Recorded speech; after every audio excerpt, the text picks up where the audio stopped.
जय श्री राम दोस्तों, आज की वीडियो में मैं आपका स्वागत करता हूं। आज मैं आपको बताने वाला हूं ज्योग्राफी का जो हमारा पहला चैप्टर स्टार्ट होगा। वैसे एनओएस के अंदर जो है, जो 10th क्लास का जो ये चैप्टर है सामाजिक विज्ञान का, सोशल साइंस का, वो 9 है। तो हम इसको देख लेते हैं। भारत का भौतिक भूगोल, ये हमारा चैप्टर है, इसमें हम करेंगे। और इसमें मैंने इसके सारे पॉइंट बनाए हुए हैं, जो पॉइंट आप जानोगे और ये पॉइंट आपके लिए जानना बहुत ज्यादा इंटरेस्टिंग होगा। बाकी आप दूसरों को भी शेयर करें, भले वो 10th क्लास में ना हो, एनआईएस में ना हो, क्योंकि ये ऐसी जानकारी है जो सबको पता होना चाहिए। तो अब आगे बढ़ते हैं। देखो, यहाँ पे मैंने इस पॉइंट को बनाया हुआ। सबसे पहले पॉइंट की तरफ चलते हैं। तो यहाँ पे क्या है कि किसी भी देश की स्थिति को जानने के लिए वहां की जलवायु, वनस्पति, कृषि संसाधन इत्यादि को जानना आवश्यक है। इसका क्या मतलब है?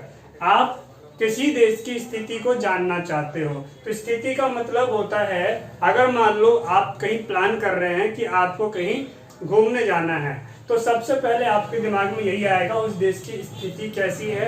आपको वहां पे ये देखना है वो गर्म देश है या फिर सर्दी है, वहां पे मौसम को देखते हो, वहां का खाना पीना किस तरीके का होगा।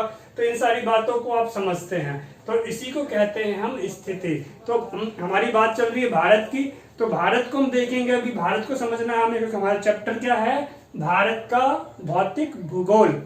तो भारत को अगर हमें समझना है, तो भारत को समझने के लिए या फिर किसी और देश को समझने के लिए हमें उसके जलवायु, वनस्पति, कृषि संसाधन इत्यादि को समझना है। देखो, जलवायु का मतलब हो जाता है तापमान से, यानी वहां की तापमान किस तरीके से है। जलवायु को अगर मैं समझाने की कोशिश करूं आपको, तो जल का मतलब पानी, वायु का मतलब हवा। जलवायु दो शब्दों से मिलकर बना है, जल और वायु। तो यहाँ पे आप एक बात समझना कि जब सर्दी बढ़ती है तो उसमें क्या होता है, हवा में पानी की मात्रा ज्यादा बढ़ जाती है, तो वही होता है सर्दी। आप एग्जांपल देख लो, आप अपने घर में कूलर लेके आते हो, तो कूलर में क्या होता है, पानी यूज किया जाता है और फिर जो हवा आता है वो पानी से होते हुए जो है आप तक पहुंचता है। तो इससे क्या होता है, पानी क्या हो जाता है, ठंडा हो जाता है, हवा क्या हो जाती है, ठंडी हो जाती है। तो यहाँ पे आगे बढ़ते हैं, वनस्पति। अब वहां की जो जलवायु जो है जिस तरीके से है, उसी आधार पे वहां पे पेड़ पौधे होते हैं। और फिर आगे बढ़ेंगे तो यहीं से आगे से सिंचाई की प्रक्रिया स्टार्ट होती है, तो यहीं से कृषि संसाधन। क्योंकि भारत एक कृषि प्रधान देश है, यहाँ हमारा जो यहाँ पे औद्योगिक जो है, जो हमारा वो है बिजनेस है, व्यापार है, वो अधिकतर कृषि पे निर्भर करता है। तो ये हमारा पहला पॉइंट हो गया। अब हम चलते हैं अगले पॉइंट की तरफ। भारत क्षेत्रफल की दृष्टि से विश्व का 7वां सबसे बड़ा देश है। जी हाँ, भारत क्षेत्रफल यानी कि अगर देखिए भारत देश में कितनी जमीन आती है पूरी दुनिया का, तो वो 7वां हिस्सा है, यानी 7वां सबसे बड़ा देश है, 7वें नंबर पे आता है भारत। तो इसमें कुछ ज्यादा समझाने वाली बात है नहीं, तो ये भी हमारा पॉइंट हो गया। एशिया और अफ्रीका महाद्वीपों में पुराने व्यापारिक संबंध होने का कारण यहाँ की हिंद महासागर का होना है। देखो, इस पॉइंट में कौन सी बातें चल रही है, इसमें यह बताया जा रहा है कि एशिया और अफ्रीका महाद्वीप, यहाँ पे हमारे भारत के बहुत पुराने व्यापारिक संबंध रहे हैं। तो जो व्यापारिक संबंध है, ये जिस तरह का व्यापार किया जाता था भारत के माध्यम से, भारत से होके, तो इसका क्या माध्यम था उस टाइम जाने आने के लिए? जो यातायात के साधन थे, समुद्री मार्ग। तो समुद्री मार्ग कौन सा था भारत के पास? हिंद महासागर, जो कि है, इस वजह से क्या हुआ, एशिया के बाकी देश और अफ्रीका तक व्यापार जो चलता था हिंद महासागर के मार्गों के द्वारा। तो ये पॉइंट भी हमारा हो गया। आगे चलते हैं। कर्क रेखा भारत के मध्य से गुजरती है। भारत उष्ण और उपोष्ण दोनों कटिबंधों में आता है। उष्ण मतलब गर्मी, उपोष्ण मतलब कुछ मिली जुली मौसम जो हो जाती है। तो जो कर्क रेखा है, देखो कर्क रेखा अगर बात करेंगे तो इस तरह से कोई रेखा आपको दिखेगी नहीं। आप पूरे हिंदुस्तान में घूम लो, रेखा कहीं जमीन पे आपको दिखेगी नहीं कि यहाँ कोई रेखा डली हुई है। एक माप है, एक माप लिया गया है कि पृथ्वी के इस हिस्से से, यहाँ से अगर कर्क रेखा निकलती है तो इसमें कौन कौन से देश आते हैं। साथ ही मैं आपको बता दूं, हो सकता है बीच बीच में कुछ ट्रैफिक की आवाज आ जाए, तो जरा एडजस्ट कर लेना, क्योंकि हमारा ट्यूशन जो है रोड साइड में ही है और आप इसी तरीके से बेसिक कॉन्सेप्ट समझना चाहते हैं, आप ऐसा पढ़ना चाहते हैं जिससे आपको उठना ना पड़े, तो ये मेरा नंबर है, आइए, because we want your victory. चलिए हम अगले पॉइंट की तरफ बढ़ते हैं। नेक्स्ट हमारा दिन और रात की अवधि में अंतर। जी हाँ, क्या आपको पता है कि हमारे देश के अंदर जो दिन और रात होता है उसमें भी अंतर होता है टाइम के हिसाब से। सुनने में बहुत अजीब लगेगा लेकिन हाँ है।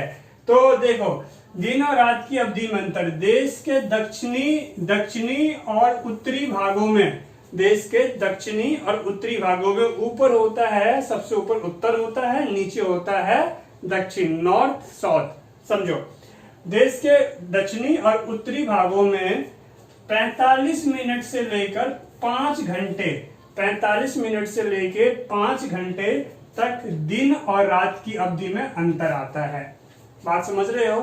फिर से रिपीट कर देता हूं, यानी देश के अंदर की अगर दिन और रात की बात करें, टाइम की बात करें, तो उसमें 45 मिनट से लेके 5 घंटे तक का अंतर आता है। समझना। लेकिन बोलोगे ये कैसे, फिर ये कैसे अंतर आ रहा है? अभी तो हम टाइम जो देखते हैं इंडिया में, जो एक जगह पे देखते हैं वही टाइम दूसरी जगह पे भी लगभग वही होता है। तो अभी इस 5 घंटे के अंतर को समझाता हूं मैं। आगे एक क्या किया गया जिससे इस, देखो एक्चुअल में तो इतना टाइमिंग होता है, लेकिन फिर आगे क्या कहानी हुई जिसकी वजह से इन टाइमों के अंतर को कम किया गया, तो वो हम अभी अगले पॉइंट में देखेंगे इसको। देखो, इसके आगे चलते हम। ये हो गया हमारा सूर्योदय और सूर्यास्त के समय में अंतर। जी हाँ, देखो जब नॉर्मल सी बात है, जब दिन और रात में अंतर हो रहा है तो सिंपल सी बात है, सूर्योदय और सूर्यास्त में भी अंतर होगा। लगभग ये पॉइंट समझ सकते हो। लेकिन यहाँ पर टाइमिंग का जब अंतर है तो देश के पूर्वी, समझना, देश के पूर्वी और पश्चिमी छोरों पर सूर्योदय यानी जब सूर्य निकलता है, सूर्यास्त यानी जब सूर्य डूबता है, तो 2 घंटे का अंतर है। कितने घंटे का अंतर है? 2 घंटे का अंतर है। ये बात आपको समझनी है कि इसमें कितने घंटे का अंतर हो जाता है, 2 घंटे का। जी हाँ, चलो हम आगे चलते हैं फिर।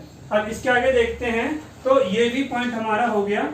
और नेक्स्ट पॉइंट है हमारा ये समय का निर्धारण। अब समय का निर्धारण किस तरीके से होगा, इन बातों को भी समझना है। तो समय का निर्धारण स्थानीय समस्या के को हल करने के लिए 82 डिग्री पूर्व देशांतर का स्थानीय समय पूरे देश के लिए मानक समय माना गया। अगर कभी आप गूगल करो, उस टाइम आप टाइम देखो, तो उस टाइम क्या आता है? उस टाइम आता है लोकल टाइम। क्या लिखा आएगा? Local time. अभी गौर करना, अब जब नेक्स्ट टाइम कभी करना तो उसी को क्या कहते हैं? स्थानीय समय। समझ रहे हो? पूरे देश के लिए मानक समय माना गया किस हिसाब, समझ रहे हो? अब इसका आगे क्या हो गया? मानक समय 82.5 डिग्री का प्रभाव क्या पड़ा, अब इसको देखते हैं। तो देशव्यापी मानक समय में अधिक से अधिक 1 घंटे का ही अंतर पड़ सकता है। फिलहाल अभी जो चल रहा है उस टाइम के हिसाब से देश के सभी समय में क्या हो सकता है? बहुत तो बहुत 1 घंटे का ही अंतर पड़ सकता है। तो आज की वीडियो में ये मैंने आपको समझाया है। ये हमारा जो है ज्योग्राफी का, भारत का भौतिक भूगोल था, चैप्टर 9 एनालिसिस सोशल साइंस का चैप्टर 9 है 10th क्लास में। ठीक है, चलिए तो आज की वीडियो में इतना ही। आप क्लास लेना चाहते हैं आप ज्वाइन कीजिए, क्लास आपको लेना ही चाहिए। और बहुत जल्द मैं सीबीएसई के भी वीडियो बनाऊंगा। तो आज की वीडियो में मैं इसको यहीं पे रोकता हूँ। उम्मीद करता हूँ वीडियो आपको अच्छा लगा होगा। जैसा भी लगा है आप जरूर कमेंट करें ताकि मुझे पता चले। नए हो चैनल को जरूर सब्सक्राइब करो, लाइक करो, शेयर करो। मैं आपसे मिलता हूँ अगले वीडियो में। टेक केयर, जय हिंद।